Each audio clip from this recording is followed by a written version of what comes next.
The sound of the slap echoed through the university auditorium, silencing the pre-graduation chatter. My daughter Madison stood frozen on the stage, her hand pressed to her reddening cheek, her valedictorian speech forgotten on the podium. Before I could move, Katherine Thompson's shrill voice pierced the stunned silence. "You stole this from my Emma. You have no right to be valedictorian." Security was already moving toward the stage, but Katherine wasn't finished. She turned to the crowd, her perfectly highlighted hair swinging dramatically. "This girl and her gold-digging mother stole everything from us. First my husband, then Emma's spot at the top of the class." I watched my daughter's eyes fill with tears, the golden honor cords around her neck suddenly seeming to weigh 1,000 pounds. Behind her, Emma Thompson, Katherine's daughter, stood with the other graduates, looking mortified but making no move to stop her mother's tirade. The security guards finally reached Katherine, but the damage was done. Whispering had already started, phones were recording, and my daughter's proudest moment had been turned into tomorrow's viral video. "Mrs. Thompson," the dean's voice cut through the chaos. "You need to leave. Now." I caught Madison's eye across the auditorium and gave her a slight nod. We prepared for something like this. Katherine had been escalating her behavior ever since Madison's valedictorian announcement, but I'd hoped she wouldn't stoop this low. I should have known better. As security escorted Katherine out, I reached into my purse and touched the manila envelope I'd been carrying for weeks. Inside were bank statements, transfer records, and emails that would silence Katherine for good. But first, my daughter needed to give her speech. Madison straightened her shoulders, wiped her eyes, and stepped back to the podium. "I'm sorry for the interruption," she said, her voice steady despite everything. As I was saying, I felt James, my husband of 8 years, squeeze my hand. He looked devastated, torn between pride in his daughter and shame at his ex-wife's behavior. "I should have known she'd do something like this," he whispered. "It's not your fault," I replied, though part of me wanted to scream that yes, he should have known. Katherine had been making our lives hell since the day James and I got married. Madison's speech was beautiful, a testament to perseverance and the power of blended families. The irony wasn't lost on me as I watched Emma Thompson shift uncomfortably in her seat. The girl who'd spent 4 years trying to undermine my daughter while her mother funded her every whim with money she didn't have. As the ceremony continued, my mind drifted back to the day I met James and his quiet 12-year-old daughter. I was a new teacher at her middle school, and Madison had been struggling with math. Katherine had just left them for a wealthy real estate developer, declaring that she deserved more than a high school teacher's salary could provide. What Katherine didn't know was that I'd already sold my tech startup for enough money to never work again. I chose to teach because I loved it, just as I chose to love Madison as my own, helping her through the trauma of her mother's abandonment. The ceremony ended, but I knew our day wasn't over. Katherine was waiting in the parking lot, surrounded by her country club friends, all of them shooting venomous looks our way. Emma stood beside her mother, clutching her diploma, looking like she wanted to disappear. "There she is," Katherine's voice carried across the parking lot. "The woman who stole my life and turned my daughter against me." Several parents turned to stare. Madison gripped my hand tighter. "Mom," she whispered, "you don't have to." "Actually, I do," I said quietly. "It's time everyone knew the truth." I walked toward Katherine, the manila envelope in my hand. 8 years of canceled child support payments, 8 years of watching Madison cry when her mother missed another visitation, 8 years of Katherine taking credit for Madison's achievements while contributing nothing but criticism. "Katherine," I kept my voice level, "I think it's time we discussed who really paid for Emma's education." Her face paled slightly, but she maintained her sneer. "What are you talking about? I paid for my daughter's education myself. Unlike some people, I can afford the best for my child." "Really?" I pulled out the first bank statement. "Because these records show that the money for Emma's tuition came from James' accounts, the same accounts you've been secretly transferring money from for years." The whispers around us grew louder. Katherine's perfectly manicured hands clenched into fists. "You see," I continued, loud enough for her friends to hear, "while you were calling me a gold digger, you were stealing from your ex-husband's inheritance to fund your lifestyle. The country club memberships, Emma's car, the designer clothes, all paid for with money you embezzled." "That's a lie," but Katherine's voice shook slightly. "Is it?"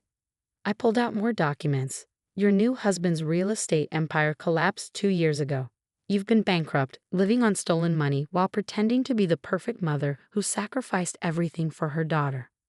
Emma stepped forward, her face white. Mom? What is she talking about? But Katherine was staring at the bank statements in my hand, recognition dawning in her eyes. She knew exactly what I had. Those statements are private. Katherine lunged for the envelope, but I stepped back smoothly. Private like the college fund you drained? I asked calmly. The one James's parents set up for Madison before they passed away? The money you somehow convinced the bank to transfer to Emma's account? Emma's perfectly made-up face crumpled. What? Mom, you said my tuition came from Dad's life insurance. Katherine spun toward her daughter. Of course it did, sweetie. She's lying, trying to turn you against me just like she turned Madison. Actually, James stepped forward, his voice heavy with years of suppressed anger. Your mother never received any life insurance money. Your father's business went bankrupt and he left nothing but debt. The only reason you got to stay in that house was because I kept paying the mortgage, even after the divorce. The crowd of parents and graduates had grown, phones still recording. Katherine's country club friends were backing away slowly, their designer handbags clutched close as if bankruptcy might be contagious. Show them the letter, Mom, Madison said quietly. I pulled out a handwritten note, dated 6 years ago. Katherine's face went from red to white as she recognized her own handwriting. James, I read aloud. I need $50,000 transferred to my account immediately. If you don't comply, I'll tell Madison what really happened the night of her dance recital. How you were too drunk to pick her up, and that's why I had to leave. Should I continue, Katherine? That's not. I never, Katherine sputtered. Except James wasn't drunk that night, was he? I continued. He was in the emergency room with his mother, who was dying of cancer. You knew that, but you used it to blackmail him anyway. Just like you've been using Madison's pain to manipulate money out of James for years. Emma stepped away from her mother, tears streaking her expensive makeup. Is this true? Did you steal Madison's college fund from me? Of course not, sweetie. I would never. The transfers are all here. I held up another statement. $300,000 moved from Madison's account to Emma's the day after you lost your lawsuit against your second husband, the same day you discovered he hidden all his assets offshore. Katherine's carefully constructed facade finally cracked. What was I supposed to do? She screamed. Let Emma go to community college. Let everyone know we were broke. I had to maintain our lifestyle. While Madison worked 2 jobs to save for college, I added. While you told everyone she wasn't smart enough for an Ivy League school. The irony was bitter. Madison had earned her spot as valedictorian while working part-time, while Emma had every advantage money could buy. You know what the worst part is, Katherine? James's voice was quiet but carried across the stunned parking lot.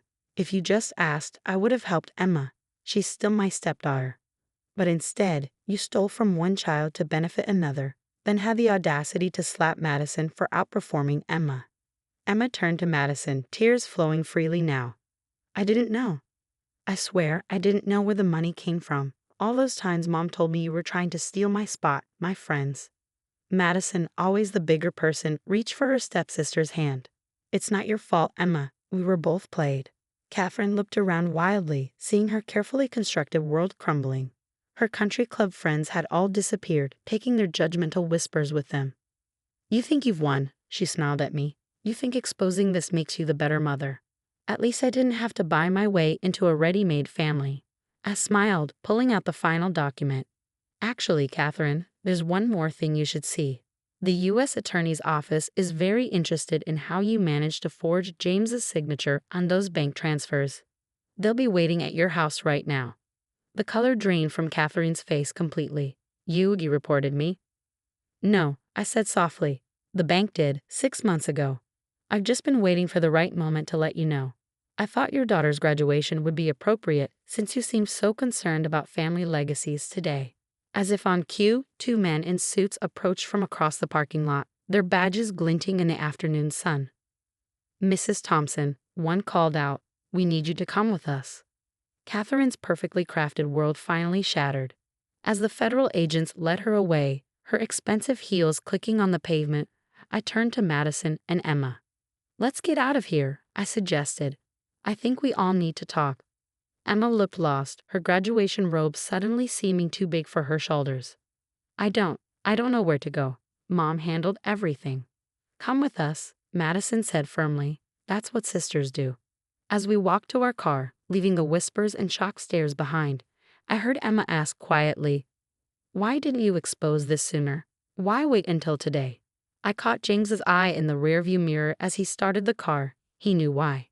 We'd waited because, despite everything Katherine had done, we hadn't wanted to ruin Emma's high school experience. We'd waited because sometimes being a parent means protecting all your children, even the ones who don't know they need protecting. But when Katherine slapped my daughter on what should have been the proudest day of her life, she finally crossed a line that couldn't be uncrossed. Some lessons have to be learned the hard way, and Katherine Thompson was about to learn hers in federal court. 3 months after graduation, I sat in the federal courthouse watching Katherine Thompson plead guilty to fraud and embezzlement. Her designer outfit had been replaced with something far more modest, her highlighted hair now showing dark roots. Behind her, Emma sat with us, her hand gripping Madison's tightly. The judge's voice echoed through the courtroom. "Mrs. Thompson, you have pleaded guilty to embezzling over $450,000 through fraudulent transfers and identity theft. Before I pass sentence, do you have anything to say?"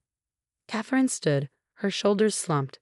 Gone was the arrogant woman who'd slapped her daughter at graduation. I thought I was protecting my daughter," she said weakly. "I just wanted to give her the life I thought she deserved." "By stealing from another child?"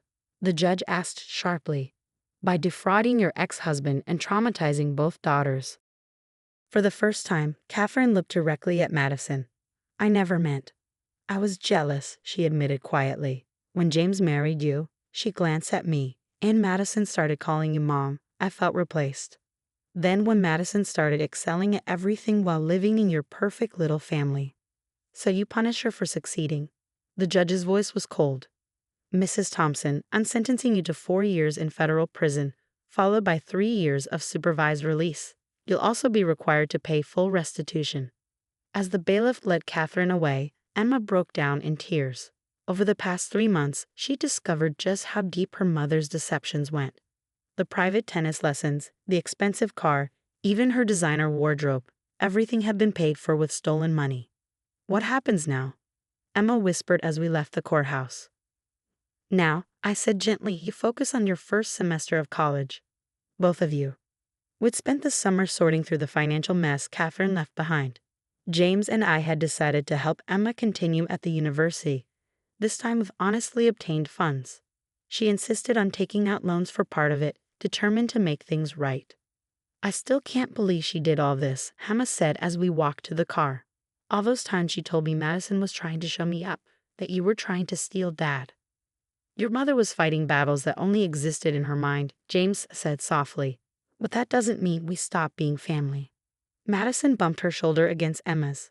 "Besides, who else is going to help me survive Professor Hamilton's notorious economics class?" The girls laughed, and I marveled at their resilience. They'd somehow emerged from Katherine's scheme stronger, closer than they'd ever been as stepsisters. That evening, as we sat around our dining table, all 4 of us, I received an email from Katherine's prison account. "I know it's too late for apologies, but I want you to know I understand now. You weren't the gold digger. I was. You gave Madison what I never could. Unconditional love. Take care of both my daughters. They deserve better than what I gave them." I showed the email to James after the girls went upstairs. He read it silently, then pulled me close. "You know," he said, "when I first met you, Katherine told everyone you were just a gold-digging teacher who trapped me for my family money." I laughed softly. Little did she know, you were the broke high school teacher I fell in love with. Along with his emotionally wounded daughter, he added, who became our brilliant valedictorian. Upstairs, we could hear the girls laughing about something, their voices blending in the easy way of sisters who finally found their footing with each other. "Think we should tell them about the trust fund your tech company set up for both of them?" James asked. I shook my head. "Let them figure out who they are without worrying about money. That's something Katherine never understood. Real wealth isn't about designer clothes or country club memberships. It's about family," he finished. "Even the complicated ones," I agreed. Later that night, I found Madison looking at old photos. You okay, sweetheart? She nodded, holding up a picture from her middle school graduation, the last event Katherine had attended before today. You know what's funny? She spent all these years calling you a gold digger, never knowing you were the wealthy one all along. I sat beside her. Money doesn't make someone a good parent, honey. No, she smiled, love does. And you've got that in abundance, Mom. Sometimes the best revenge isn't exposing someone's lies, it's living well despite them.